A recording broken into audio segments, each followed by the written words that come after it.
Welcome back, everybody, to the Additive Snack podcast. I'm your host, Fabian Alefeld, and today we're diving into a quite intriguing aspect of additive manufacturing, which is its role in the sector of defense. And therefore, joining us today is our special guest, LJ Holmes. LJ is the Executive Director of Advanced Manufacturing Research and Engineering at Harrisburg University.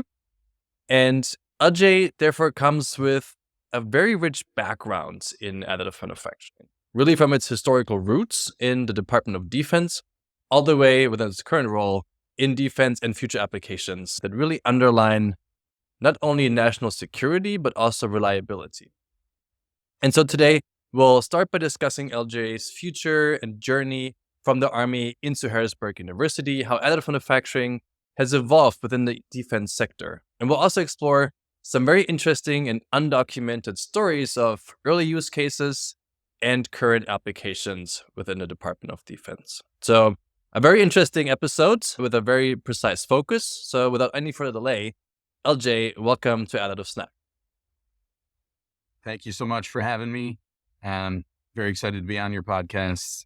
Really appreciate the invite and hope your viewers and listeners enjoy. I'm sure they will. And it's worth mentioning this is our second try. First try got disrupted by a snowstorm. So I'm positive that we'll make it through today.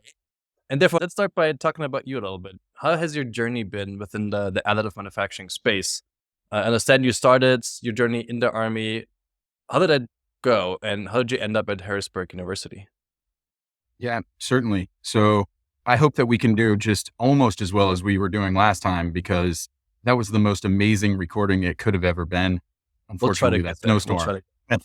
My name's Larry Holmes, but everybody calls me LJ. Thank you for the introduction. So I started my career in the Army after working for a few automotive race teams while I was an undergrad. And while I was an undergrad studying aerospace engineering, I was doing some wind tunnel work, making some models. I was making models using composite processing, not 3D printing. But that landed me a job with some race teams working on some composite processing.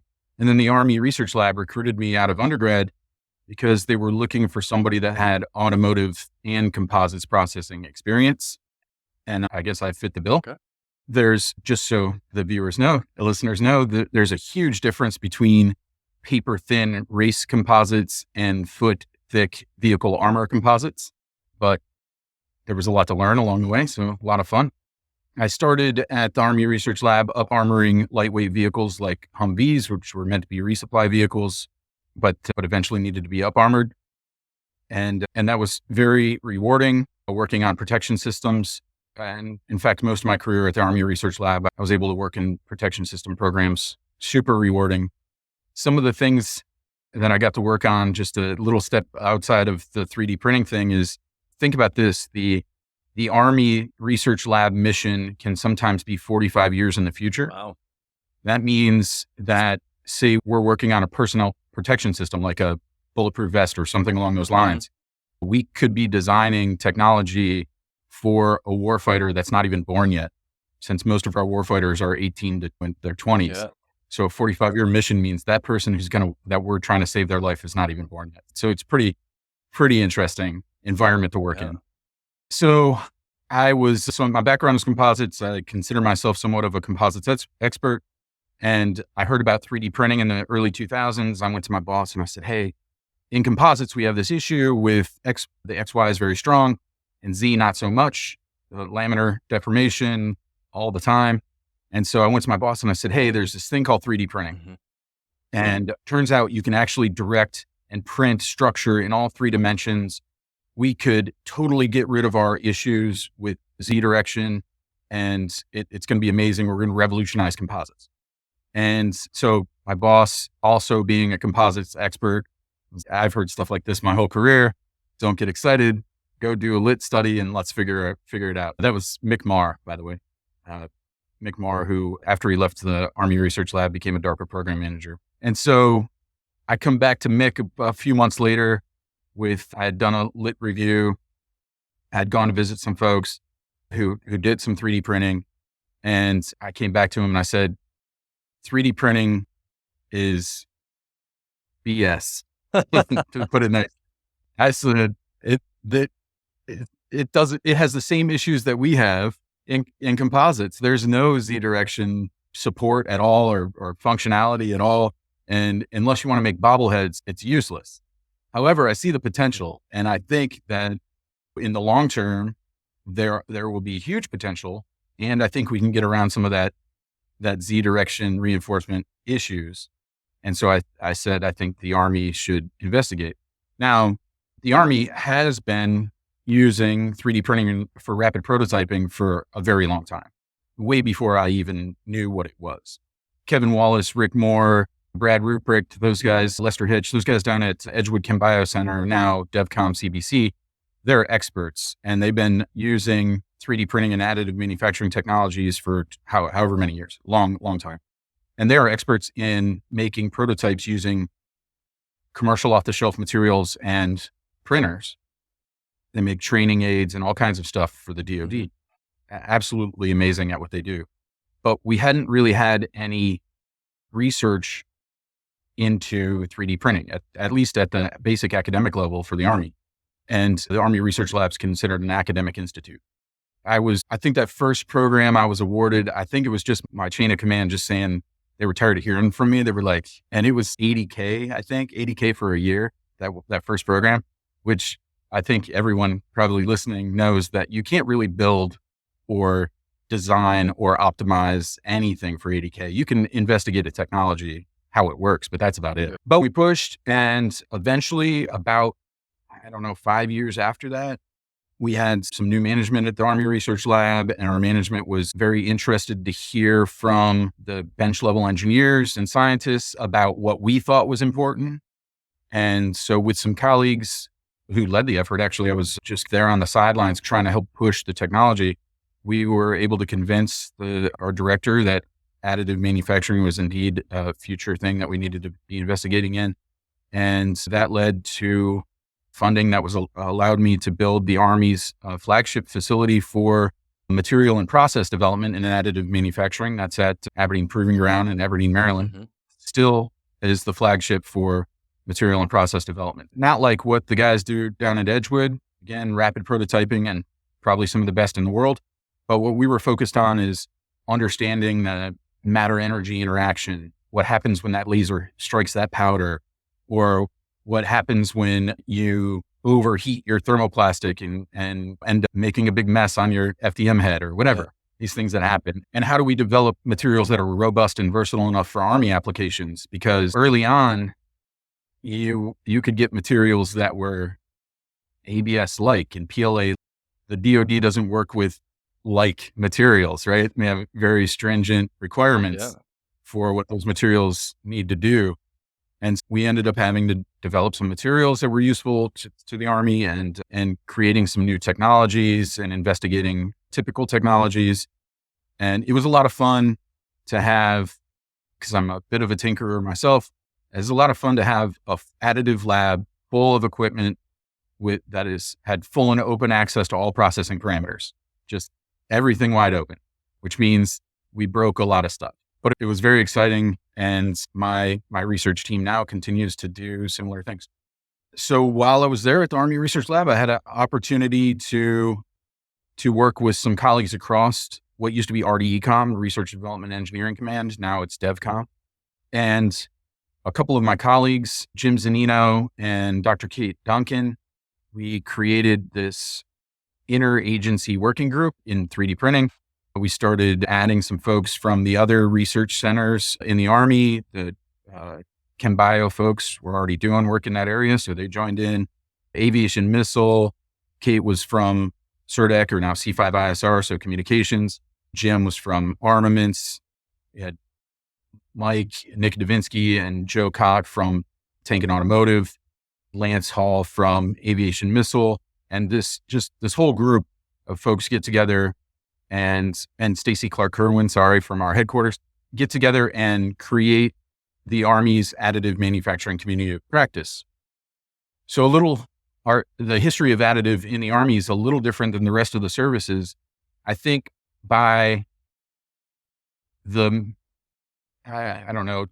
by 2015-ish, not the exact timeline, but somewhere in there, the other services had put a 4-star in charge of additive manufacturing.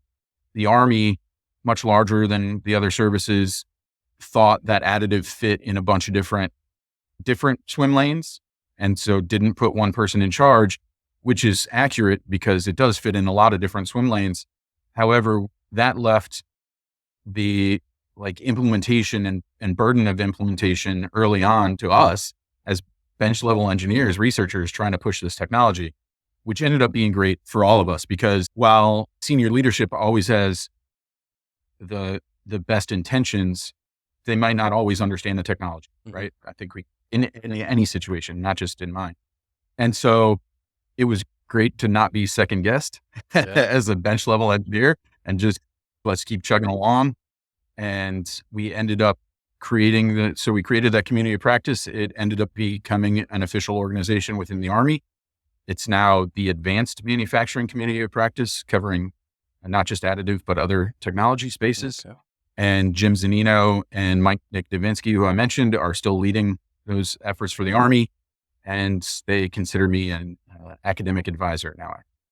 And so we were able to decide at the bench level, understanding the technologies, what was important across the board.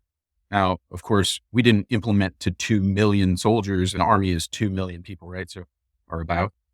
But we helped a lot. And I was very fortunate to be involved in that. And I'm excited about it. But it helped me build my network, not just in the Army, but across the services.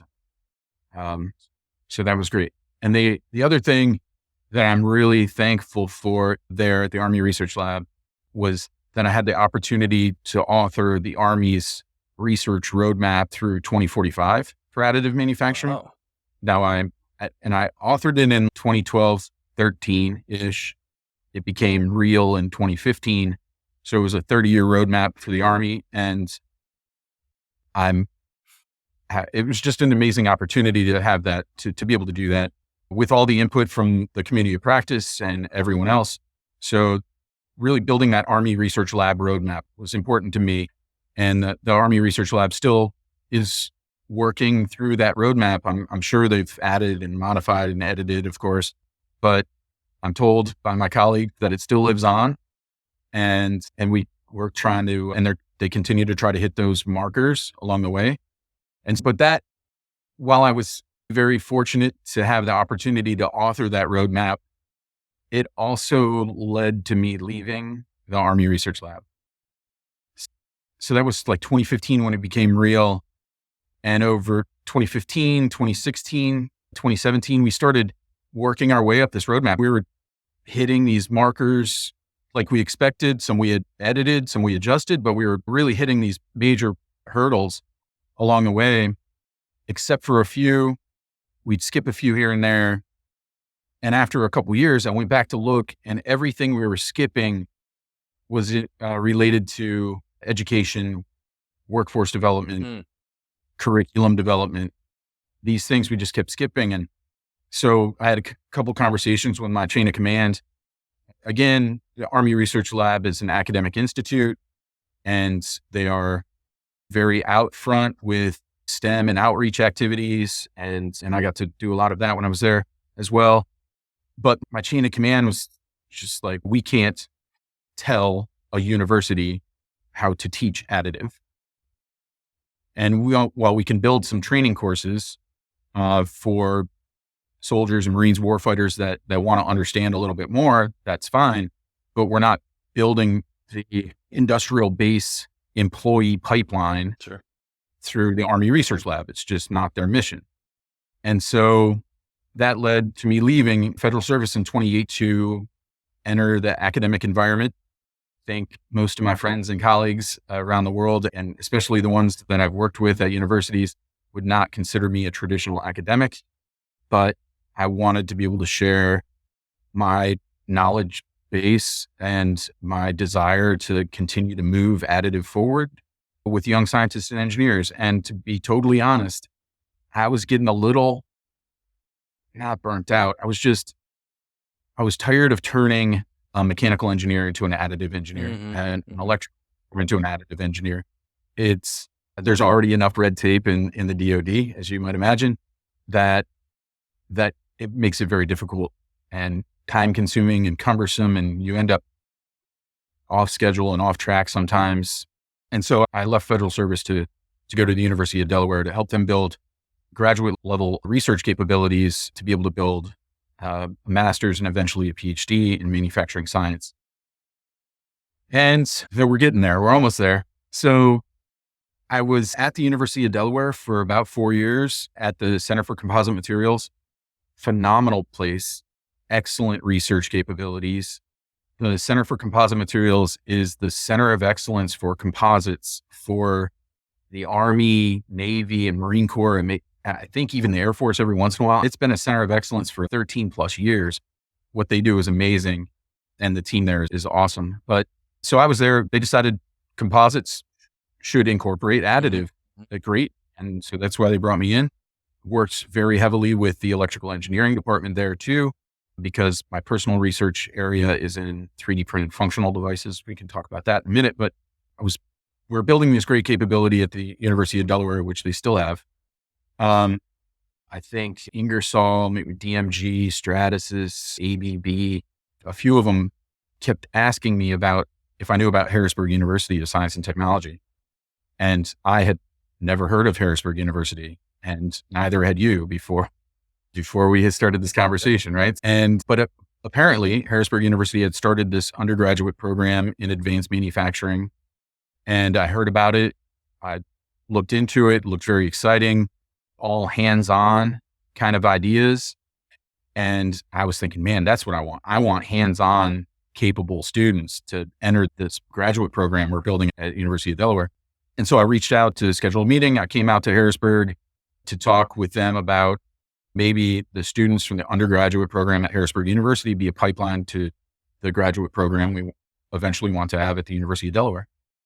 And that meeting turned into a job opportunity, and I decided to jump at it for several reasons. And when I first came here, I think people thought I had fallen off the map or kind of retired or something. And like, why is LJ going to this little school? I'm going to tell you why. Because it's amazing, because it's non-traditional, and because it's very forward-leaning.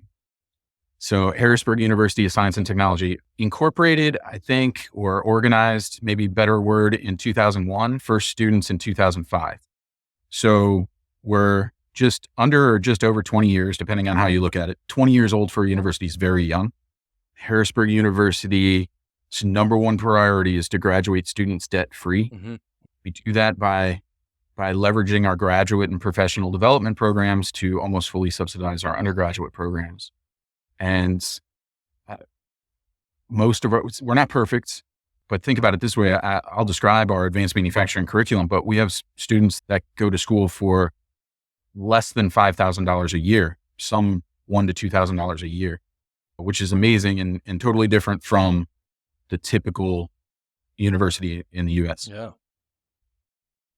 Couple other bragging points. I'm a father of 2 teenage daughters, so that my favorite one is that we're 45% female in undergrad and 51% female in grad as a STEM school.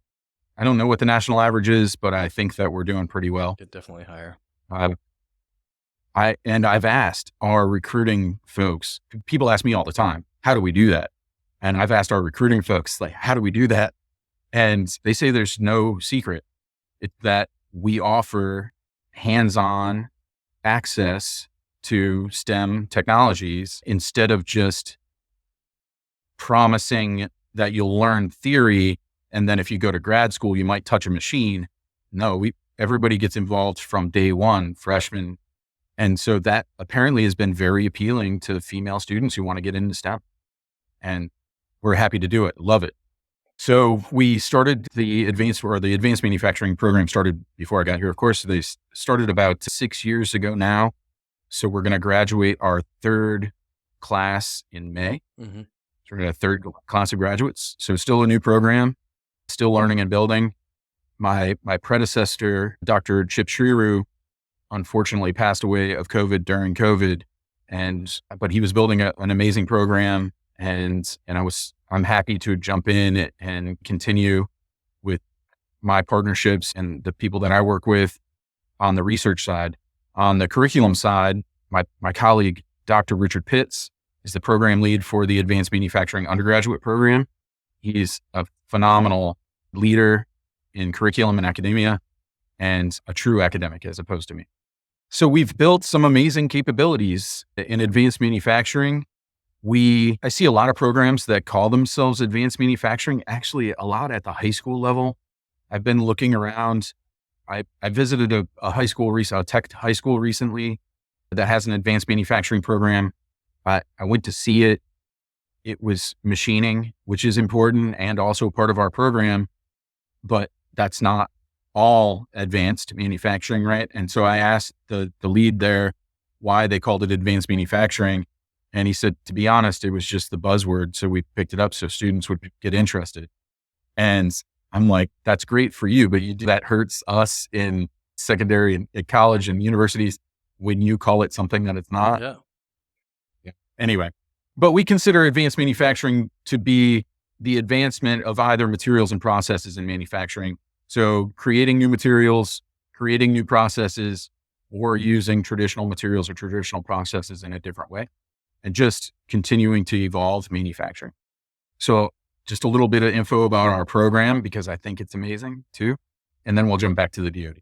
So our students in the advanced manufacturing program, we have one classroom. It's typically used for meeting or material discussion.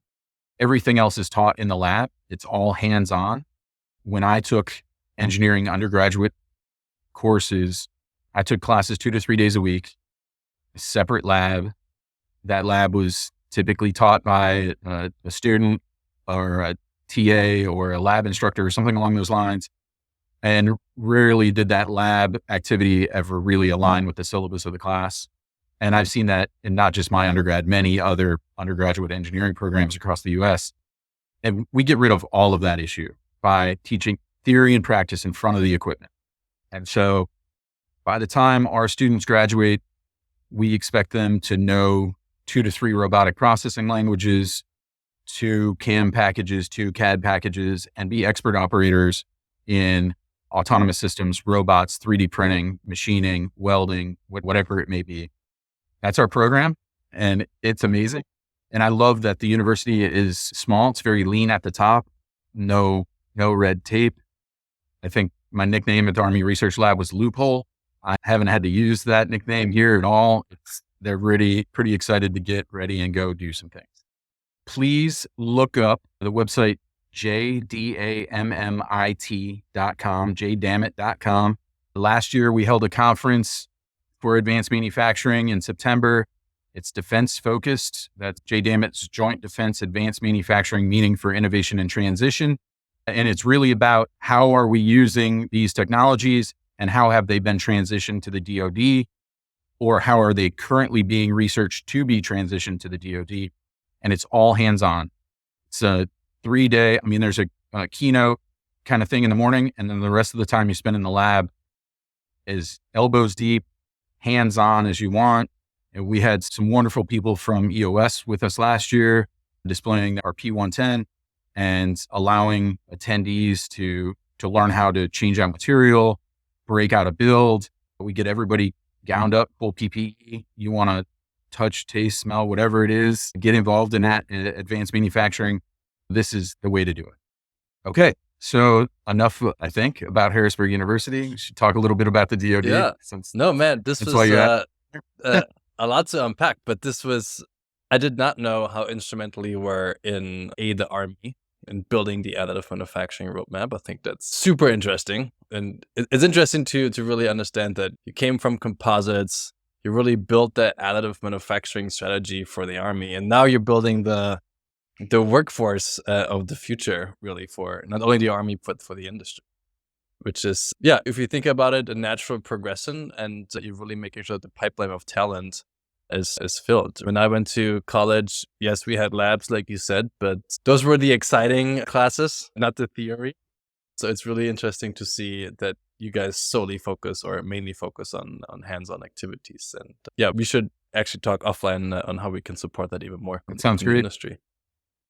I will say that all of our student projects are partner driven.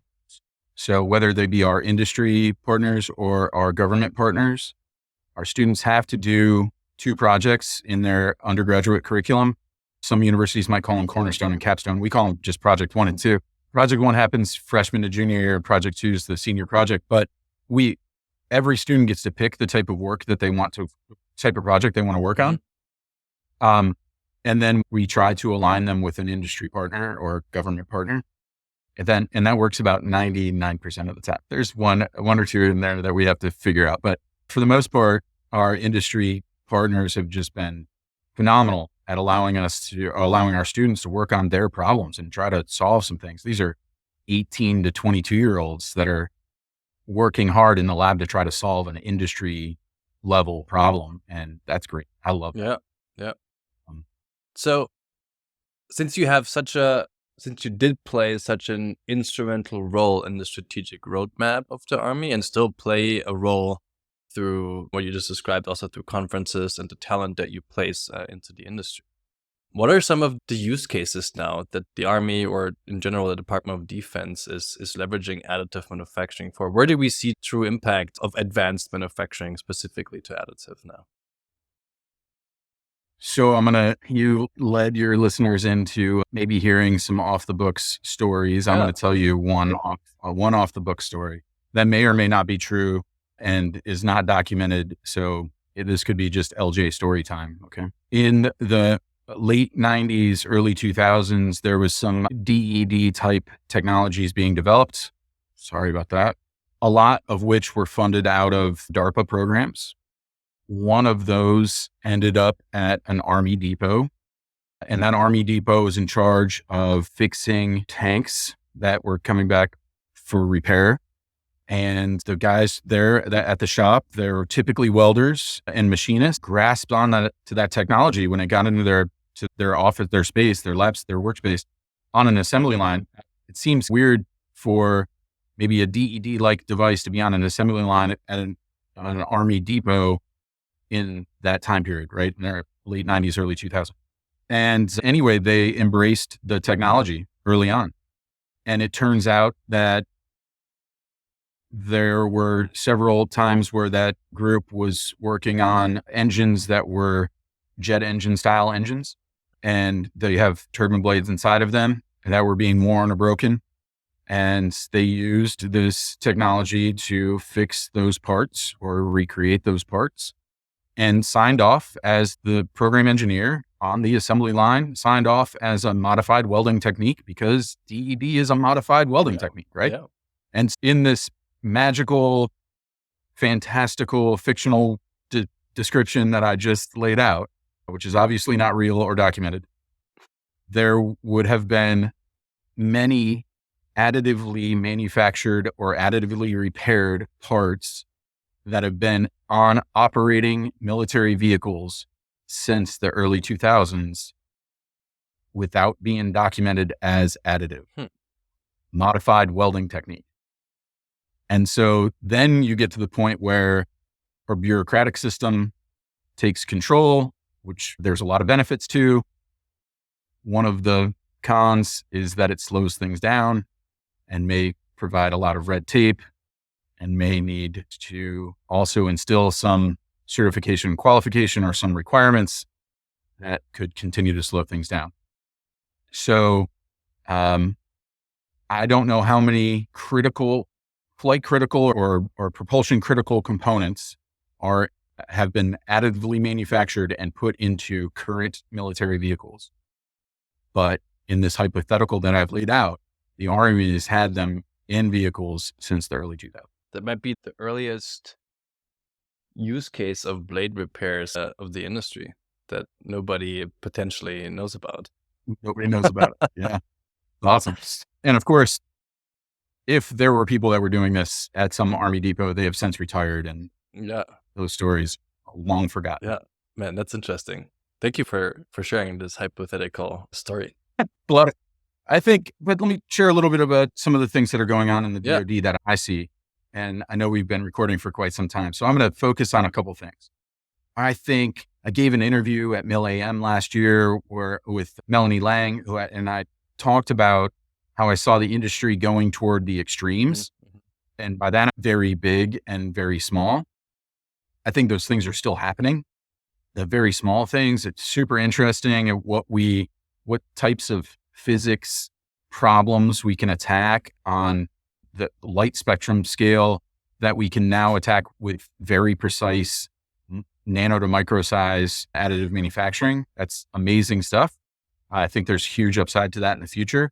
But then on the total other end of the spectrum, there's large scale machines. And I've been very fortunate to be able to work on the world's largest hybrid manufacturing system called the jointless hull. Mm-hmm.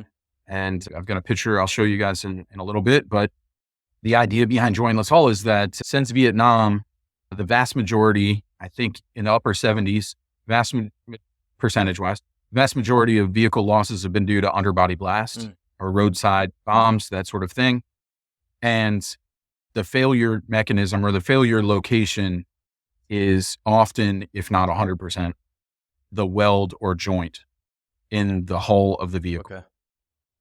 And the jointless hull project, the idea came from a conversation between myself and Joe Cott, who's now with Futures Command, Army Futures Command. He was with Tank and Automobile and Ground Vehicle Systems Center. Anyway, we talked about this. How do we get around it? It seems like additive would be the right idea, but how do we get around these issues? And we said, what if we print the whole thing? At least the structure. Maybe we're not printing the electronics, and maybe we're not printing the tracks or the tires, but let's print the structure of the vehicle, at least so there's no welds or joints. Or you could look at it and say it's all welds or joints, but I think it's better to say there's no welds or joints, monolithic structure. That's what we're going after. Project's called Jointless Hull. And we POM for it, which means we got it put into our mission portfolios, both from the Army research side and the ground vehicle side back in like 2017 before I left federal service, maybe 2016. But it was too big of a problem for one research unit to attack. And so after I left federal service, I joined some colleagues at Astro America, the Applied Science and Technology Research Organization of America, which is like this think tank and research institute that also executes congressional interest projects. And we were able to go get the Jointless Hull project funded through Congress. Representatives Bustos and Durbin from Illinois were very supportive. And that program resulted in 2 machines. So the Jointless Hull program is not just one machine, it's 2. There's a smaller system. We call it Subsection Tool. It's at the Army Ground Vehicle Systems Center in Detroit. And it's got a build volume of, think meter. I think it's actually 3 feet, 4 feet, 5 feet, something like that. Pretty big. That's pretty big build volume in and of itself. However, the Jointless Hull machine at Rock Island Arsenal, which is where the Army's Advanced Manufacturing Center of Excellence resides, has a build volume of 30 feet by 20 feet by 12 feet. And so this massive capability and lots of thought went behind this. Like there are naysayers that ask me all the time, why did you build something so big? And the technology is maybe not be ready, but I disagree. I think the technology is ready. And if you have the right partners, you can make things happen.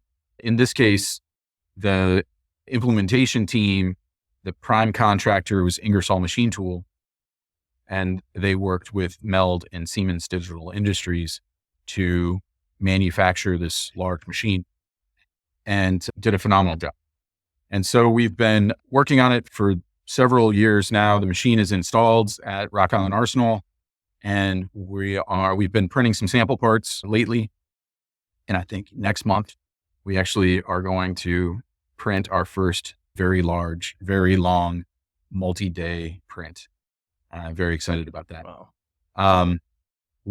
I think in this case, a lot of people ask about the technology.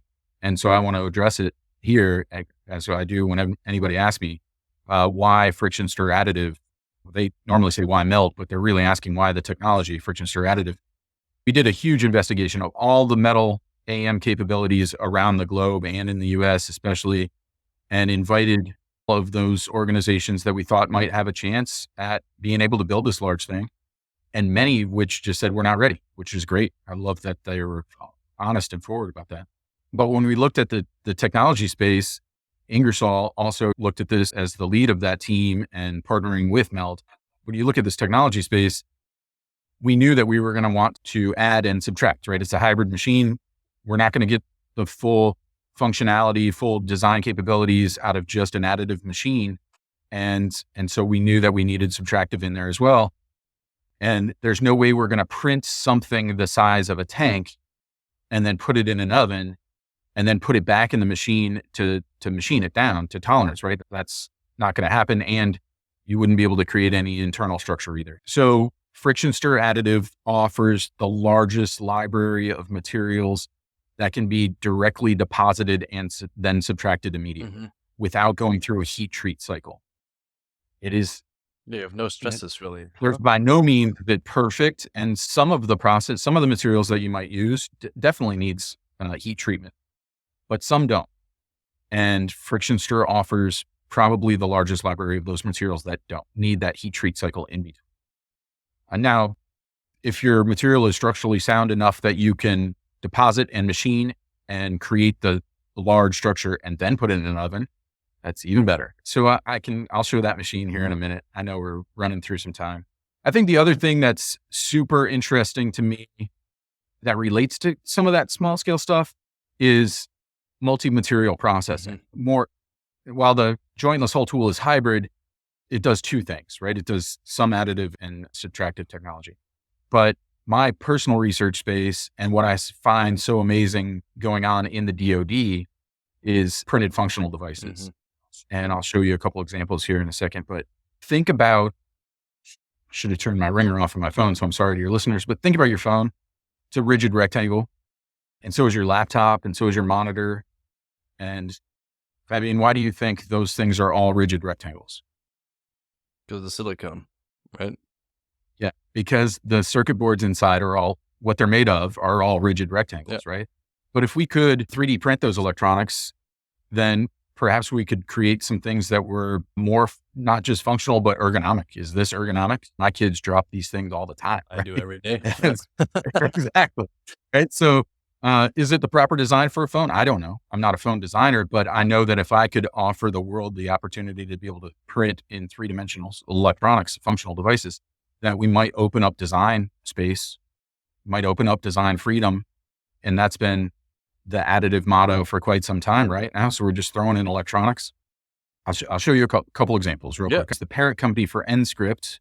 Some of your viewers or listeners might recognize Enscript as Additive Manufacturing OEM out of Orlando, Florida.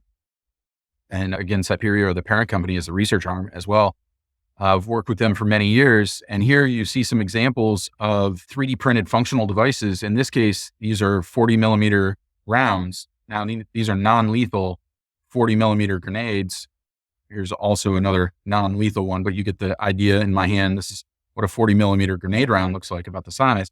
These, we're obviously adding some electronic components here to these that could be shot down range for many applications. Some of the ones that you see here have different sensors that I won't talk about exactly, but you might imagine maybe antennas and transmission devices that could create a network repeater, right? So if you're in an area where you don't have network or the network's denied, you can maybe shoot one of these downrange to continue increasing your network capability, right? So very important. Here's another example from when I was at the University of Delaware. Some colleagues and friends of mine created a spin-off company called Deluxe Advanced Manufacturing. And I was fortunate enough to be part of that organization as well, but was recently purchased by Samtech. And so the folks that were at Deluxe are now with Samtech, and at Samtech did really well by getting those folks. But here's another example. So this was, again, made for a 40 millimeter round, but this is just the nose cone kind of thing. And here you see, again, you can see the CAD there, a very complex CAD of a functional device with electronic components built inside of it. This one is a chemical sensor. So the idea here is a soldier or warfighter sees a cloud of gas or something downrange. They don't know what it is. Could it be dangerous? Just shoot one of these downrange. The sensors inside this package can evaluate what that cloud is and send that information back to the user. And of course, it could be, oh, it's just dust, it's fine. Or whatever. It could be chlorine gas or something. You probably don't want to go that way. And safety features built into new capabilities provided solely because we can 3D print electronics in 3 dimensions and be able to package them differently than traditional packaging. Yeah, and these have even not only defense application, but natural disaster applications. If you're shooting a router into a location where there's no signal, or a disaster like we had in the States months ago with a train, you don't want to get too close, but what's the chemical composition of the leak? Yeah, that's interesting. Wow. You're exactly right. So very exciting things there. And I think one of the things that you mentioned also excites me a lot is about expeditionary manufacturing, which has military uses, but also has civilian uses, especially for disaster relief. And while I didn't focus on it with some slides and we didn't talk about it a lot, I think you're seeing now at, I think, Defense Manufacturing Conference, MIL-AM, Rapid, and even AMUG over the last couple of years have been talks about putting additive manufacturing into shipping containers and sending them around the globe to be able to do things. And that's useful for both industry and defense. So I think you're going to see a lot more of that over the next few years. I'm very excited about it. I feel like I know some secrets that I'm not going to share. Hypothetically, that also makes me could share them. Hypothetically.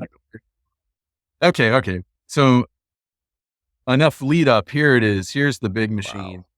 And so AMUG's coming up here pretty soon, right? In March. And so I'm going to moderate a panel to talk about this technology, but the panelists are going to include folks from Corvid, General Dynamics Land Systems, and Boeing. And so users in the defense and industrial community that want to be able to print large things and have never had access to it until now. And they're going to talk about how this fits into their company's roadmaps and how it changes their supply chain issues that everybody seems to be running into, and just novel capabilities and novel design space that they hadn't really thought that or expected to be able to have access to. And this picture on the right was an Army released photo of the jointless hole tool during its final assembly while it was at the Ingersoll plant. And so you can see it's bolted to the floor there, but it's actually on the left where it is now at Rock Island Arsenal. It's an extra 3 feet taller on that concrete pad. The machine itself approaches 50 feet. So it's a 5-story building. That picture on the left, I'm standing about 20, 25 feet in front of it. And it is just massive. Is this the largest additive system? It's the largest hybrid system for sure. There are additive systems that I think could maybe relativity match the size dimensions. Yeah. But those additive systems are also on rails, like this one. And some of them are robotic controlled robots on rails. And so if you think about it, you just add longer rails. You can say, I've made a bigger machine every time I make a longer rail. This one's on rails too. I think if somebody dubbed it the world's largest metal additive machine, I will say that I believe it's the world's largest hybrid machine. Okay. And just for the listener, so it's a 50 feet. It's about 50 feet tall, the machine itself. System. It's and what's the build envelope roughly? 30 feet by 20 feet by 12 feet. Okay. And that's a friction stir hybrid machining friction stirrers system. Yeah, we got it. Okay. Meld provides the friction stir capabilities, and Ingersoll's machining provides the machining capabilities. However, we did design this to be tool changing because we believe, I mentioned the reason why friction stir was so important, and meld was the technology that made it capable of working on this machine. We think that there are other technologies that could be useful as well. This is tool changing. In the future, we might add some other technologies. I think there are a lot of folks that are high on some wire fed systems right now. Since this is it's obviously an open air, right? It's in a giant facility, but it's open air. So not likely to go directly to powder yet, but maybe in the future. Mm-hmm. But I see some wire capabilities, or maybe even very excited to work on some recycling capabilities with meld and with other companies because theoretically, friction stir could process metal chip, like from machining processes. So that would be interesting, right? You could add many different feedstocks at many different scales there. Yeah. So yeah, there she is. Lots of fun. Yeah, man, you probably have one of the most diverse jobs in the additive manufacturing industry, from education all the way to these massive research projects that build the largest hybrid metal printer in the world. I'm very fortunate to just to be able to work on some cool stuff. Hey, this was a very insightful conversation to me. Before we jumped into this episode, my main perspective or perception was that the Army especially mainly leverages additive manufacturing for supply chain reasons, maybe printing a spare part here and there to keep some vehicles afloat. But I think you've really showed us that the innovation approach and the performance aspects of additive manufacturing really take a larger role in the Army's roadmap for additive than the supply chain angle does. Is that a correct point of view that I'm showing here right now? Absolutely. Absolutely. You're 100% accurate. And I don't just see that, and that's a recent change, actually, recent by within the last 10 years. But I think you pay attention to the way the US government itself is supporting supply chain changes and supply chain advancements through additive and other manufacturing technologies. Another shout out to my friends at Astro America for your listeners to go check out AM Forward. AM Forward is a project that's out of the White House, and Astro America is managing that program under the leadership of Neil Oringer. And that program has the potential to affect hundreds, if not 10,000 small to medium-sized enterprises in the United States that are small suppliers to these larger organizations that build and deliver things to the US government. So check out AM Forward. Yeah. And we'll throw those links that you mentioned throughout this episode into the show notes as well, so people have easy access to. Yeah, thank you so much. That's great. To the websites. LJ, I know you also got to run, and I really appreciate your time today. Thanks for sharing all the documented and undocumented stories with us today. It was really theoretical, hypothetical stories. It was a pleasure to have you on the show. Thank you so much for inviting me. I appreciate it. Okay, and if I didn't, friends that are out there that I didn't give a shout out to, I'm sorry. Next time. Yeah, we'll have you back once you build the next largest XY system, or whatever it may be. Challenging. And to our listeners out there, also thanks for listening. As I mentioned, we'll throw all the interesting links that LJ mentioned today into the show notes. Check it out, whether you are just entering the industry and are also looking for some educational resources, or are trying to understand better what the Department of Defense is really doing in the additive manufacturing space. I think, and I hope that this episode really gave you a better understanding of what's going on. At least it did it for me 100%. So yeah, help us to share this episode, like it, share it, to help us expand the additive manufacturing industry and out of just our little circle that we sometimes communicate in. And yeah, this was Additive Snack. My name is Fabian Alefeld, and I'll see you next time.